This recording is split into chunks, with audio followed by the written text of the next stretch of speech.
The breaking news doesn't just hit your screen, it crawls under your skin, leaving a chill you can't quite shake. Nate Diaz, the street soldier of Stockton, the man who turned defiance into an art form, has been rushed to the hospital. Critical condition, silence from his team, the fight world waits, restless, not knowing if this is another chapter of his rebellion, or the final act of a story built on blood and resistance. And you can't help but feel it deep inside yourself, because Nate was never just a fighter. He was proof that someone who doesn't belong in the polished rooms of power can still force the world to listen. You remember him flipping the bird inside the octagon, choking out Conor McGregor, turning chaos into victory. That wasn't technique alone. That was survival, sharpened by years of walking through a city that gave no one anything for free.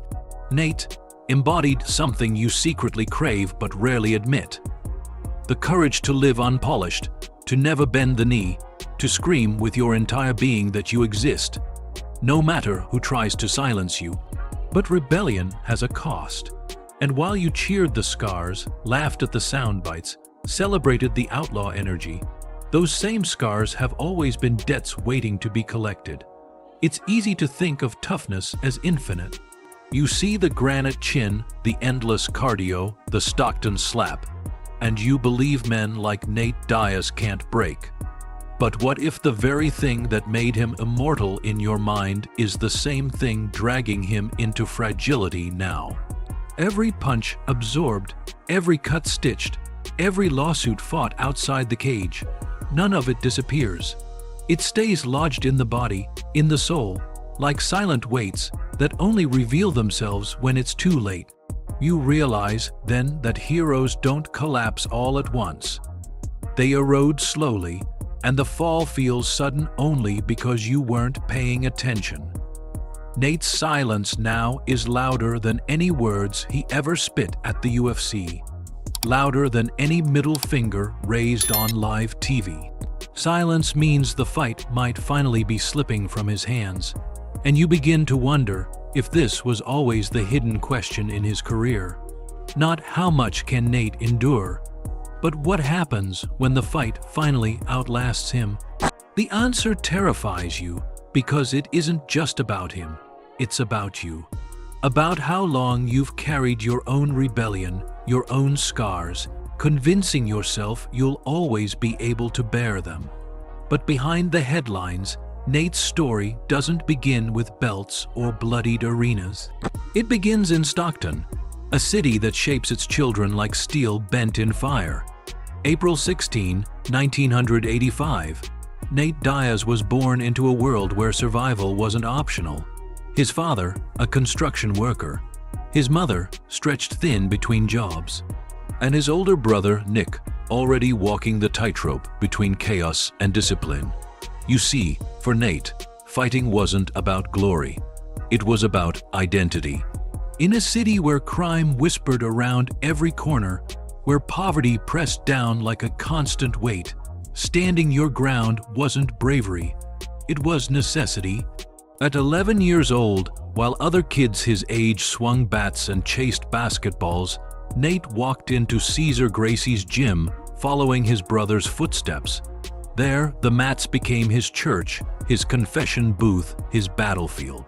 Rolling with grown men, absorbing jiu-jitsu like a new language, he learned the first truth of Stockton toughness. Pain is temporary, but quitting brands you forever. He ran triathlons with Nick, built his lungs until they became his most dangerous weapon, carried himself with that same chip on the shoulder that every Diaz carried like family armor. The teachers saw a troubled kid. The cops saw a future mugshot. But in the gym, Nate found discipline hiding inside defiance, and that discipline became the blueprint for everything that followed. By the time he stepped into the Ultimate Fighter house in 2007, Nate was no longer just Nick Diaz's little brother. He was a scrapper, a survivor, a man impossible to break. When he submitted Manny Gambarian in the finale, earning his UFC contract, he didn't just win.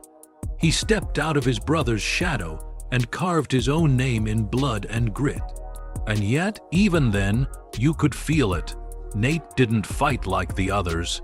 He didn't seek to dominate cleanly or avoid damage. He embraced it, carried it, transformed it into fuel. He didn't just fight. He endured. And maybe, just maybe, that was the seed of the tragedy you're witnessing now.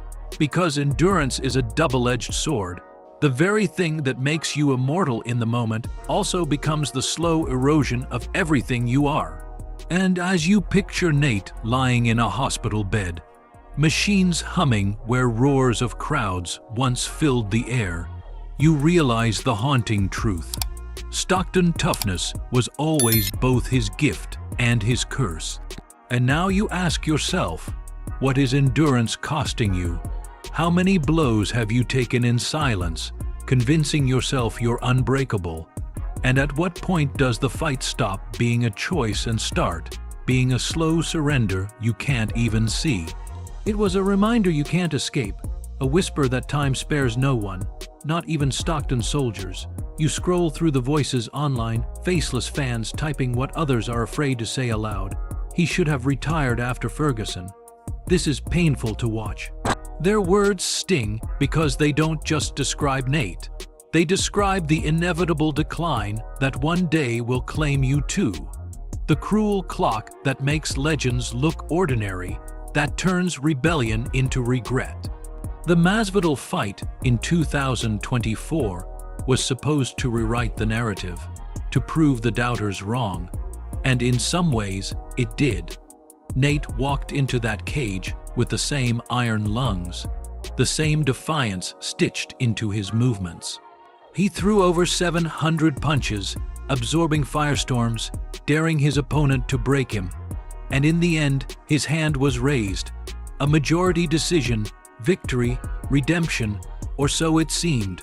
But as you looked closer, the wind felt hollow. The pace was slower. His frame carried weight it didn't used to. The magic, once electric, untouchable, now flickered like a candle in the wind. What should have been a return to glory felt like a shadow play, an echo of his prime. But the true tragedy wasn't measured in strikes landed or rounds won. It came after the lawsuit, a public war not fought in cages, but in courtrooms. Nate claimed he was owed $10 million by Fanio, the promotion that orchestrated the Masvidal fight, yet had seen only a fraction of it. Pages of filings, rumors, and half-truths painted a picture more devastating than any broken bone. Broken promises, delayed payments, betrayal at the highest level. For Nate, this was never about money alone. This was about dignity.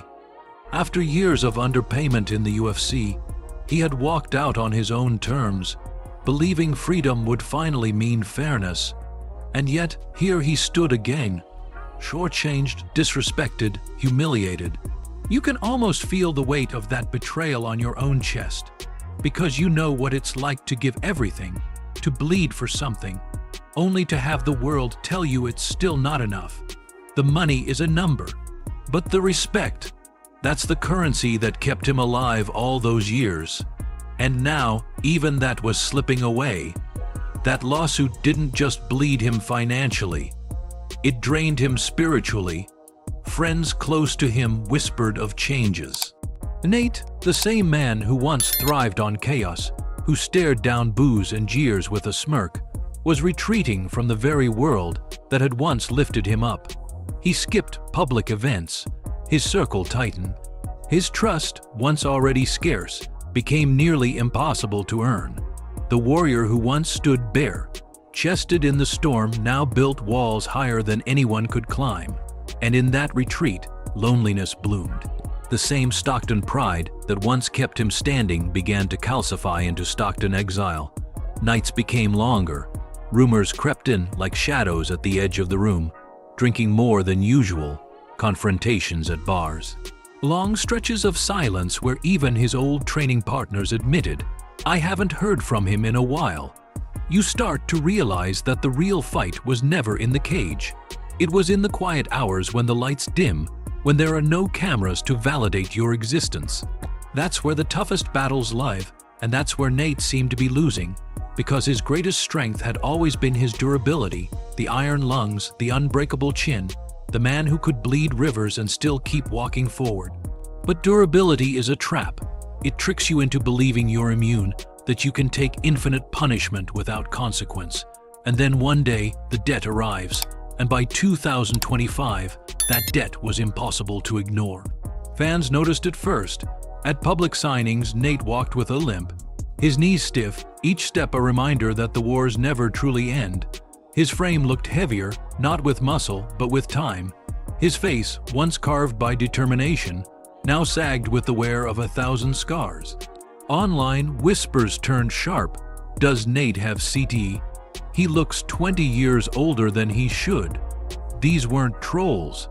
They were lifelong fans, horrified at the sight of their hero's decline. Scar tissue built on scar tissue until his face looked swollen even at rest.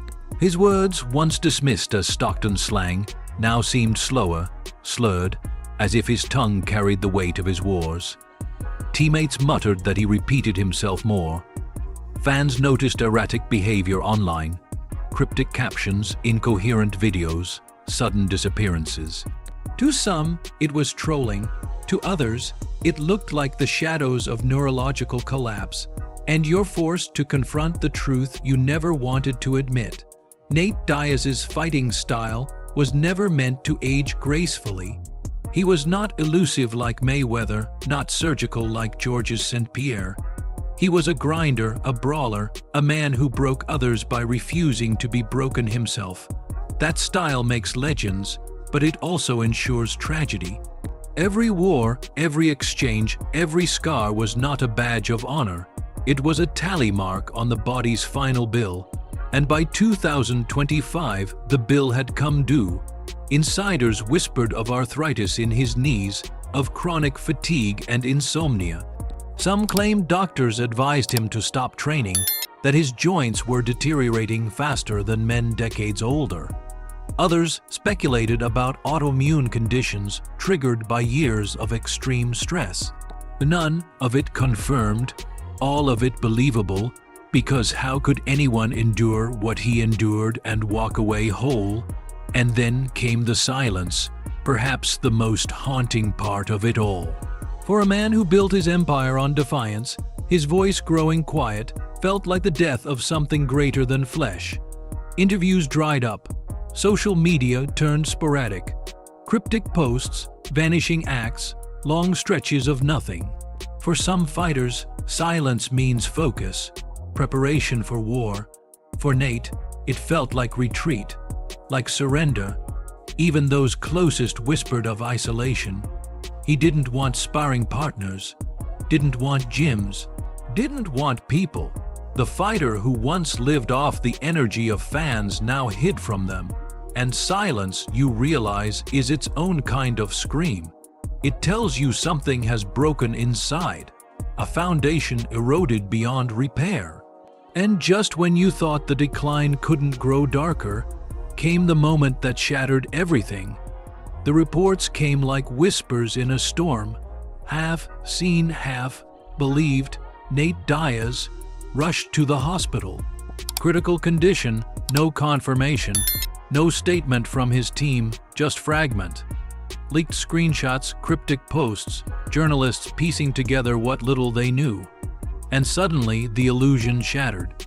Because the man who once walked through fire with a grin, who bled and laughed under the brightest lights, was now, if the whispers were true, lying in a hospital bed, unconscious, his life hanging in the balance.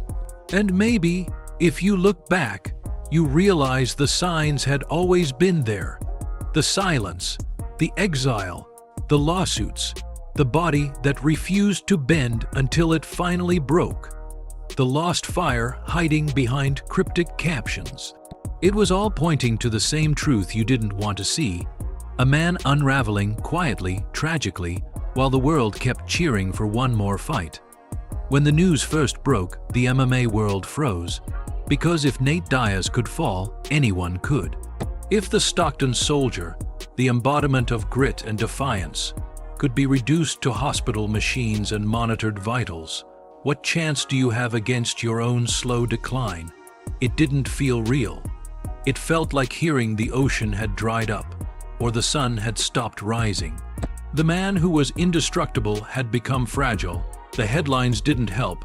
They gave no clarity, only uncertainty, medical emergency, nothing more, and so speculation became its own kind of truth. You could feel it spreading, whispers racing faster than facts, fans trying to fill the silence with theories, because silence is unbearable when it surrounds someone who was once louder than life itself. The first theory pointed to substances. For years, late-night clips had surfaced, Nate in clubs, drinks in hand, eyes glassy, words slurred. To some, it was just the Diaz lifestyle, chaos woven into the man. To others, it was a slow unraveling, the warning signs of a body pushed too far. Painkillers, alcohol, years of punishment, all mixing into a cocktail the body couldn't keep holding forever. Maybe people thought the storm had finally collapsed into itself. But there was another theory, one more haunting: neurological collapse.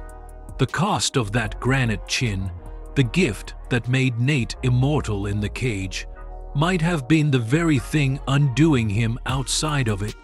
You know this truth even if you pretend to look away. The body keeps score. Every strike, every war, every 5-round bloodbath doesn't just vanish into the past. It accumulates, it lingers, it waits. Some whispered of seizures, of undiagnosed trauma, of the creeping specter of CTE. If this was the cause, then Nate's condition wasn't just a crisis. It was a sentence, not a temporary collapse, but the beginning of an irreversible decline. And then came the darkest whisper, the one no one wanted to say aloud: mental collapse, depression, isolation, the weight of identity dissolving when the cage is gone. Nate was always defiant, always resistant to showing weakness. But those same traits that made him untouchable in war could become chains in silence. The cryptic posts, the disappearances, the vanishing acts, were they signs of focus or cries for help no one wanted to acknowledge? Was this hospitalization not an accident of the body, but a collapse of the spirit, a breaking point too heavy to carry? And finally, there was betrayal. The idea that maybe Nate's downfall wasn't just self-inflicted, that the world around him had stripped him bare. The lawsuit against Fanio revealed how easily he could be cheated, how even in independence he found chains disguised as contracts. What happens when the money disappears, when respect vanishes, when trust itself becomes poison? Perhaps Nate wasn't just fighting his body, he was fighting a world that had used him until there was nothing left. The truth remained hidden, but the tragedy wasn't in the unknown. It was in how inevitable it felt. Fans stopped asking how this could have happened. They started asking, how did we not see it sooner? Because Nate was never the polished champion. He wasn't the clean-cut face of promotions. He was jagged, raw, unfiltered. A man who cursed at pressers, flipped off executives, and slapped opponents mid-fight. He wasn't built for marketing. He was built for myth, and that's why you loved him. Because you saw yourself in his defiance, in his refusal to bow to systems bigger than him.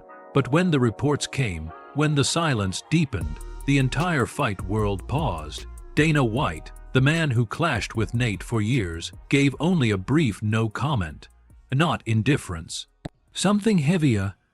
Conor McGregor, the rival who had shared wars that became legends, posted only a prayer emoji.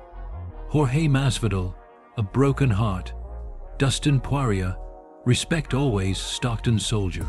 Even Nick, his brother, his shadow, the man who had fought beside him every step, went completely silent. And that silence screamed the loudest. For fans, shock bled into mourning before anything was even confirmed. Highlight reels flooded timelines. Old clips resurfaced. Bloodied smiles, Stockton slaps, immortal moments where time itself bent around Nate Diaz. Comments filled with pleas, don't let this be the end. We grew up with him, we can't lose him like this. You could feel the helplessness ripple outward, because this wasn't just a fighter. This was a man who carried the spirit of a city, who represented defiance itself. And now he lay broken, a mirror forcing you to see what happens when even rebellion runs out of time. Not everyone was gentle. Some critics called it inevitable. He lived recklessly. They said, he refused to evolve, refused to walk away. He chose this. Others placed the blame higher, on the UFC, on the fight industry itself. An empire built on blood and then quick to discard the bodies once broken. This isn't just Nate's tragedy. One writer declared, this is MMA tragedy. This is what happens when warriors are treated like disposable gladiators. And it wasn't just MMA that reacted. Sports networks across the globe ran tributes, reminding the world of Nate's greatest wars, his rivalry with McGregor, his infamous Stockton slap. Even mainstream outlets, CNN, BBC, covered it, framing it not as sports news, but as human collapse. A man who gave everything, finally breaking under the weight of his own legend. Even those who had never followed the sport remembered him. They remembered the viral night in 2016 when the world's brightest star tapped out, and a rebel from Stockton stood tall, smoking on camera, muttering the words that became immortal. I'm not surprised, mother f*******. That night, he wasn't just a fighter. He was proof that the underdog could win, proof that authenticity could cut through empire, proof that rebellion could, even if only for a moment, bend the world. And now, that proof was lying in a hospital bed. The question wasn't just whether Nate Diaz would recover.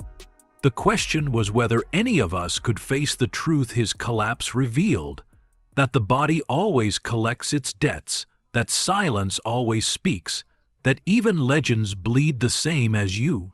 If this spoke to you, let it not fade into silence, write it into existence, comment, I return to myself. Let your words be your first act of defiance.